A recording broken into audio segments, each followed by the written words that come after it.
If you've ever walked into a room full of people who share your blood, but act like you're invisible, you'll know exactly how this felt.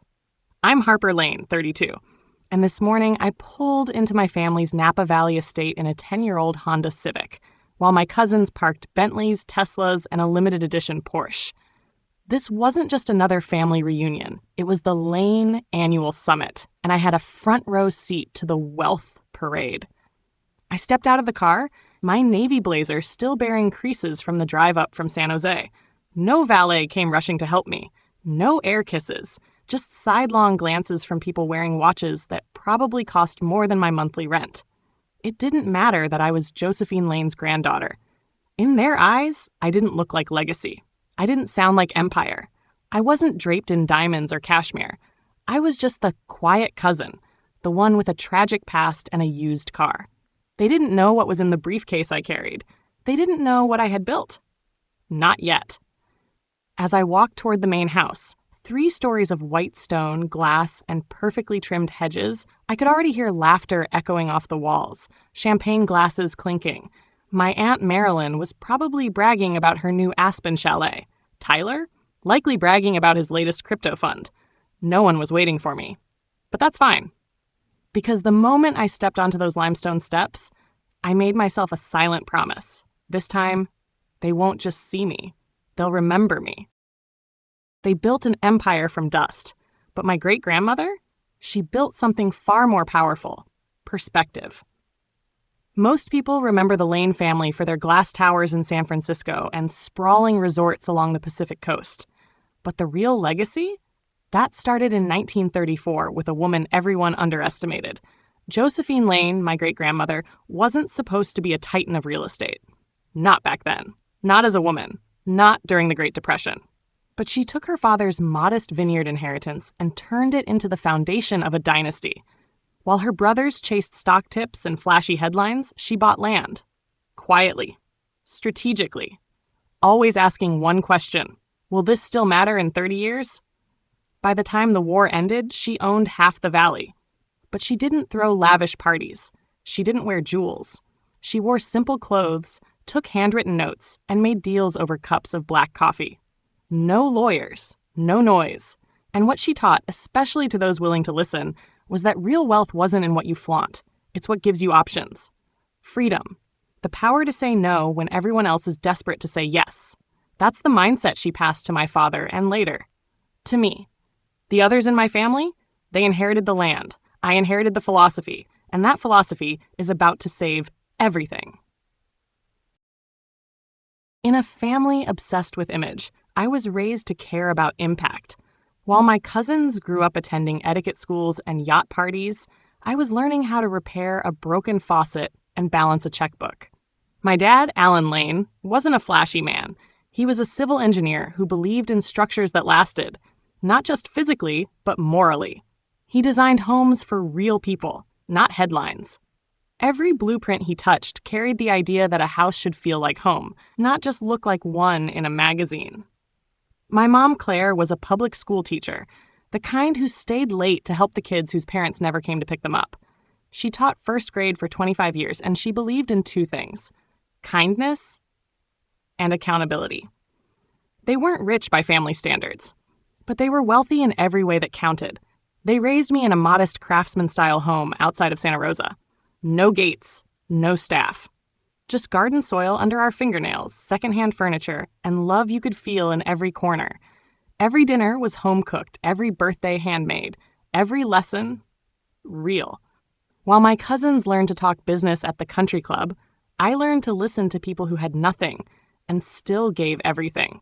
And that, I realize now, was my greatest inheritance. The phone rang at 2:13 a.m. That's the moment my childhood ended. I was 15. It was a Sunday morning, or maybe still Saturday night, depending on how you count heartbreak. The police said the truck had crossed the divider. My parents were coming back from a weekend in Big Sur. It was raining. That was it. No final words. No goodbye hugs. Just silence. The kind of silence that breaks you. In the days that followed, I moved into the Lane estate. The place where luxury echoed in every hallway, but warmth had long faded. Everyone kept their distance. My aunts whispered. My cousins avoided eye contact. Suddenly, I wasn't Harper the quiet one anymore. I was Harper the charity case. Everyone, except for one person. Josephine Lane. My great-grandmother didn't console me with cliches. She didn't pat my head and say, "It'll be okay." Instead, she handed me a notebook. "Start recording what matters," she said. "Grief will pass, but discipline? That lasts." She taught me how to read property maps, how to follow market shifts, how to think long-term when the world pushes you to chase short wins. At night, she'd sit in her study, sipping tea, flipping through old investment ledgers like they were family albums, and slowly she opened her world to me.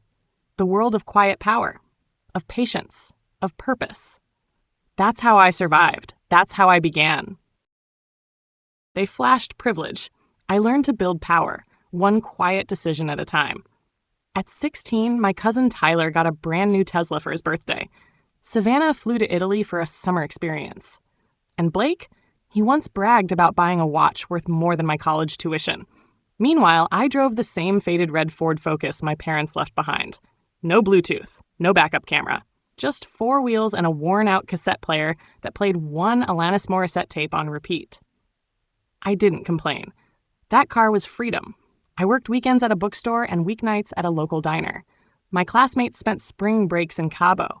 I spent mine studying real estate trends and balancing spreadsheets Grandma Josephine left me. Every dollar I earned, after groceries and gas, went into a savings account labeled simply Phase 1. I didn't have flashy shoes or Instagram-worthy vacations, but I had a plan I believed in more than any purse or party. My cousins were taught to spend money to feel powerful. I was taught to use money to stay free. And trust me, there's a difference. They chased attention. I chased leverage. I didn't need a spotlight. What I needed was ownership, and a paper trail no one could trace back to me. At 21, when my cousins were popping champagne in Vegas, I used my small inheritance to form an anonymous LLC. Quietly, legally, strategically. By 22, I purchased my first duplex in a forgotten corner of Sacramento. It wasn't glamorous, faded paint, cracked driveway, but the fundamentals were sound. Location, rent potential, growth. By 25, I had 6 properties, all cash flowing, all held by shell companies with names boring enough to be ignored. By 27, I owned 12 residential units and 3 small commercial spaces in neighborhoods others overlooked, until they didn't. And still, I lived in a tiny walk-up apartment with secondhand furniture. Still drove that same red Ford.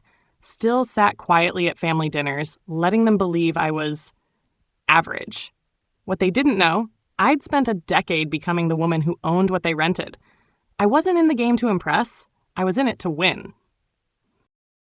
They laughed at my car. I bought the building they live in. It started with a listing buried in a quiet online database, a 34-unit apartment complex in a transitioning neighborhood of Oakland. Nothing flashy, but stable, steady, undervalued. The owner was retiring. The tenants were long-term. And 3 of them? Tyler, Savannah, and Blake. My cousins, loud, proud, and clueless. The asking price, $28 million. It would take every cent I had. No margin for error. No second chances. I called Mr. Leeds, Grandma Josephine's old attorney, and said 6 words I'd been preparing to say for years. It's time. Let's do the deal. We created a new holding company. Structured, anonymous, untraceable. Within 45 days, the transfer was complete. Nobody noticed. They still sent their rent checks like clockwork, still bragged about their exclusive address, still laughed behind my back at family dinners. And I let them, because power doesn't need applause. It just needs a signature at the bottom of the deed. And mine was there, quiet, printed in black ink, beneath a name they'd never recognize. They called it progress. I called it betrayal.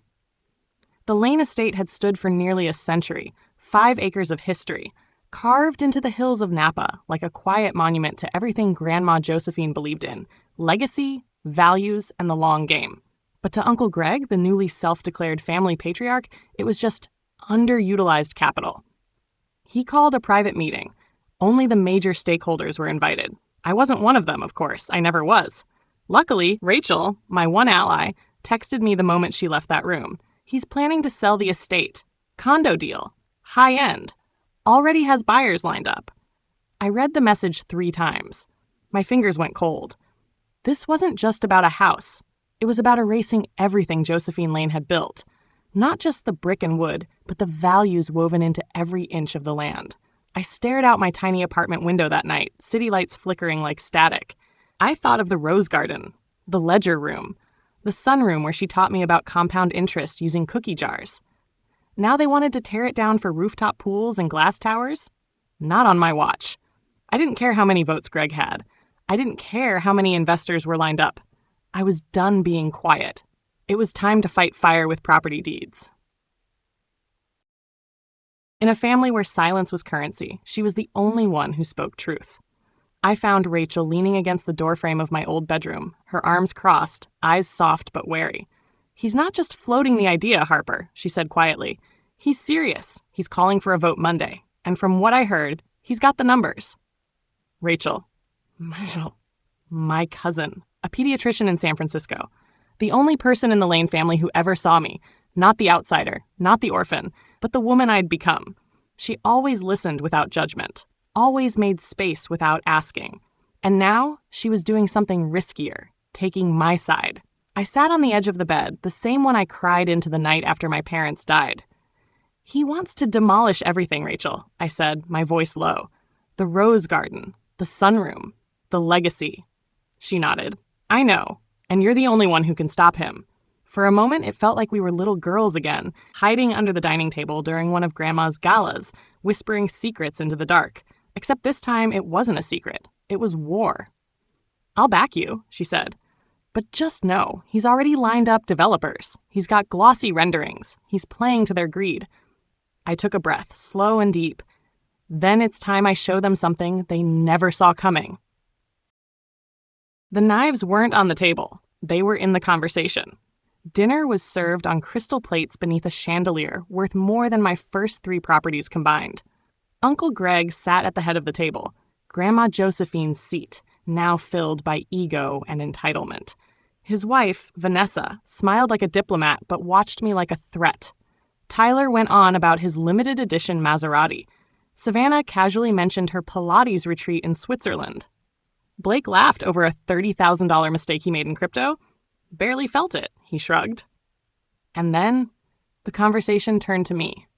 "Still driving that little red Ford, Harper?" Brad smirked. I smiled politely, taking a sip of water. "Still gets me where I need to go."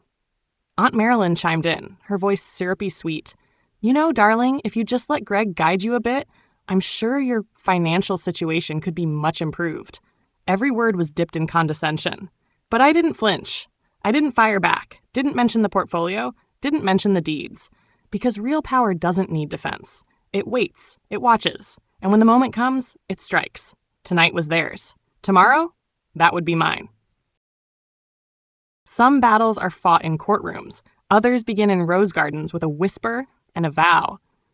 After dinner, I slipped away from the laughter, the clinking glasses, the expensive perfume clouding the air like fog over truth. I walked the stone path that wound through the backyard, past the empty fountain, past the old oak tree, until I reached it. The rose garden. My sanctuary. The place where Grandma Josephine used to prune in silence, hands in the soil, never needing to say much. This was where she taught me the meaning of patience, of roots, of legacy. I stood still, breathing in the scent of something timeless. And then I said it, not aloud, but in the marrow of my bones. "You trusted me with this, and I won't let them take it." They could mock my car, ignore my seat at the table. But this land, this was mine in every way that mattered.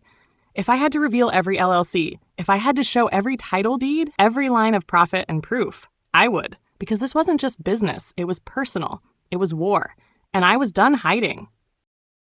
It didn't feel like a family meeting. It felt like a hostile takeover. The sun had barely risen, but the drawing room was already packed.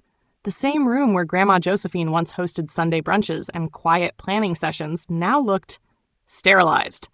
Gone were the vintage portraits, the carved wooden bookshelves, the oil painting of her pruning roses. In their place, sleek renderings of glass towers, digital slides of rooftop infinity pools and valet entrances. Greg stood near a projector, dressed in a perfectly tailored navy suit, hands clasped like a CEO about to sell off a brand he never built. "Welcome, family," he began, with the faux warmth of someone who had already signed the deal behind closed doors. Today's agenda is about legacy, about redefining what the Lane name means in the 21st century. I felt my stomach tighten. Around the room, heads nodded. Some cousins were already flipping through glossy proposal packets. Investors, yes, there were outsiders in the room, sat quietly in the back, watching everything. I scanned the crowd. Rachel caught my eye and gave a single firm nod. This was it, the moment we'd been preparing for. Greg clicked to the next slide, a beautiful computer-generated image of the Lane estate, flattened and replaced by towering luxury condos. This land has sentimental value, yes, Greg said, but sentiment doesn't pay property taxes. I almost laughed, but I didn't, because I wasn't here to argue. I was here to dismantle his entire plan. He put a price tag on our history and expected us to clap. Greg cleared his throat and tapped the slide remote with a smug smile. The estate is currently valued at $45 million. With the right developers and proper zoning adjustments, we can increase that to 60, possibly more. The room fell silent. Not the respectful kind, the stunned kind. I watched faces shift. A few cousins looked excited, greedy. Others looked ashamed, but none of them spoke. Greg went on, voice smooth, rehearsed. This isn't about erasing the past, he said. It's about securing the future. The Lane legacy isn't in old bricks. It's in bold vision. I could barely hear him anymore. All I could think about was Grandma Josephine on her knees in the rose garden, brushing dirt off her hands. Her saying, "We don't build for today. We build for generations." Now they wanted to bulldoze it all for rooftop jacuzzis and valet parking. I stood up. Calm, quiet, but every inch of me was burning. "You say this is about legacy," I said, my voice cutting through the room like ice. But legacies aren't built on demolition permits. They're built on values, on roots, and you're tearing those out, one deal at a time. Gasps. A few heads turned, some jaws dropped. Greg blinked, and for the first time all morning, he didn't know what to say. They thought I was the quiet one. Turns out I was the one holding the deed. The silence in the room was thick, heavy. Greg's polished confidence was starting to crack, just slightly, but enough. I stepped forward, slowly, deliberately. "You want to talk about assets? About real family contributions?" I reached into my bag and pulled out a leather-bound folder. 12 pages, each one representing a property, each one under a different name, all pointing back to me. I placed them gently on the center table. "These are the properties I own," I said. 12 residential, 3 commercial. All cash flow positive, all purchased through legitimate LLCs, guided by Grandma Josephine's attorney, just like she taught me. Murmurs swept through the room. Cousins leaned in. Aunt Vanessa's mouth literally dropped open. But I wasn't done. And the apartment complex at 412 Bennett Ridge Drive? The one Tyler, Savannah, and Blake live in? I own that too. Now the gasps were audible. Savannah choked on her sparkling water. "You've been paying me rent for a year. Surprise." Greg stepped forward, red-faced. You bought property behind the family's back?" I looked at him, calm, steady. "No. I did what this family forgot how to do. I invested with patience, with purpose, quietly, like Grandma did." And then I paused. "You want to sell this estate? Fine. Let's vote. But let's vote knowing exactly who you're selling it to, because if this place goes on the market, I'll buy it." Dead silence. "And I won't tear it down." I didn't come to burn it all down. I came to remind them who built it. No one spoke. For the first time in a decade, I had the room, not by shouting, not by shaming, but by truth. Greg looked around, realizing his influence had just evaporated. Some cousins couldn't even meet my eyes. Rachel smiled, subtly, proudly. I stepped forward, closing the folder, my voice softer now. "Look, I don't want to punish anyone. That's not why I'm here. But for too long, this family confused wealth with worth. We inherited land, yes, but also a legacy of values. Grandma didn't build all this to end up in glass towers. She built it to last." I took a breath. "So here's what I propose. I'll buy the estate at full value. No condo development, no demolition, just restoration. And in return, I ask for one thing." Everyone leaned in. "Let's bring the Lane family back to its roots. One scholarship. One community housing project, one act of purpose, every year. We can still be successful, but we can mean something too." There was silence again, but this time it felt different. It felt like hope. Greg sat down, quiet, beaten, but not broken. He didn't fight, he just nodded. Your grandmother would be proud, he said quietly. I smiled. Not for me, for her.